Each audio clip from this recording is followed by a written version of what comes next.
This report, the state Republican Party wants an investigation in every county in Minnesota, and Governor Pawlenty tells Fox News Channel's Fox and Friends he thinks it's possible felons had an impact.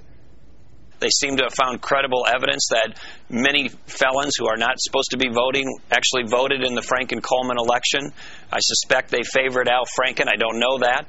But if that gets turned out to be true, they may have flipped the election in a very close election. There were only a few hundred vote difference, as you know. Senator Franken's office is not commenting on the report. Norm Coleman is only saying that he's looking forward and thinks 2010 will be a good year for Republicans. And even if Minnesota majority is right about felony voters, nothing would change the election. It's already been certified. Here's how close it was in the end. Al Franken beating Norm Coleman by just 312 votes. And that was after 7 months of recounts and court challenges. Well, tonight, Dan McGrath, the executive director of Minnesota Majority, is joining us. Dan, first off, your report says more than 1,000 felons may have voted. So where's your proof? Well, it's not rocket science. Court records, registration cards, signed roster pages. It's pretty straightforward.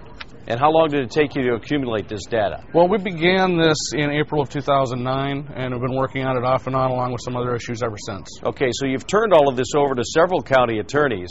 Some of them are claiming only a handful of the cases are valid. In fact, here's what Phil Carruthers of the Ramsey County Prosecutor's Office said this afternoon.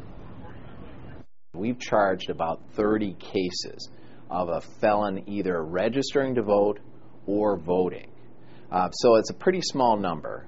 And then even within that, about half of them are felons who registered but did not actually vote. But Carruthers says there is something to report. It's just not on the scale that you're alleging. So how do you respond? Well, Carruthers' data is actually not very reliable, we found, because he said that out of the 30 people that Ramsey County charged, half of them actually did not vote, that they had only registered to vote. They were charged and convicted for that crime.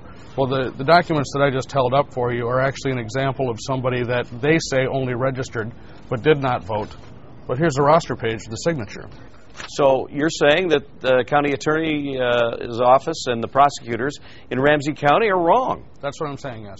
So what do you do now? Do you head forward down there and show them your proof? Where does it go from here? Well, I've offered to have a meeting with the county attorneys in Ramsey on 4 or 5 different occasions, and I've been rebuffed every time. I've been wanting to sit down and show them the paper documentation that we have to help guide their investigation, provide them a little assistance, but they've just not been interested in that. Does this have to start with the county attorneys, or could you go to the state attorney general or somebody else at a higher level? We have asked Lori Swanson to look into this. We've also asked the Department of Justice to look into it because we didn't feel like we were getting any traction with state officials. Lori Swanson said not her job. And the Department of Justice never bothered to respond to 2 letters, one sent in 2008 and one sent in 2009. Well, Tom Lydon mentioned earlier that this isn't going to change the results of the election, but it is going to open up a lot of eyes if indeed your data is accurate and right on the money and true. The head of the state GOP is calling for all county attorneys to launch an investigation. So what do you hope is accomplished here? Well, we're hoping to shine some light on this and prevent the recurrence of these kind of problems in the 2010 election coming up just in November here. We can't clean up the problems in 2008 by now. How are we going to protect the integrity in 2010? And, you know, how many people do you have helping you collect all of this? We've had about 30 volunteers off and on coming into the office, helping us sift through documents, looking at computer records.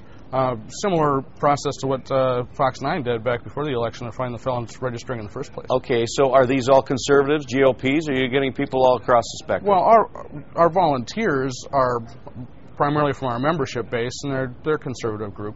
Mm-hmm. Well, that's going to lead some people to say this is pretty much tipped to one side. Well, the documentation is documentation. It doesn't matter who looks at it. I could show it to you, and you'd see that it's pretty clear. Yeah, well, we're taking your word for it tonight because you showed it to us before we went on the air. You know, the recount lasted 7 months. Both Norm Coleman and Al Franken had teams of high-paid lawyers. Didn't Coleman's or Franken's people catch any of this back then? Unfortunately, they didn't, and they couldn't have, because the voter registration file that showed who voted in 2008 wasn't even updated until April of 2009, 6 months after the election. The electronic matches that we did to zero in on this were just not possible until then. Well, Dan McGrath, the Executive Director of Minnesota Majority, we thank you for joining us. I think you're going to see more and more people talking about this. It's taken a while for it to come about, and we'll see where it goes. Thank you. All right.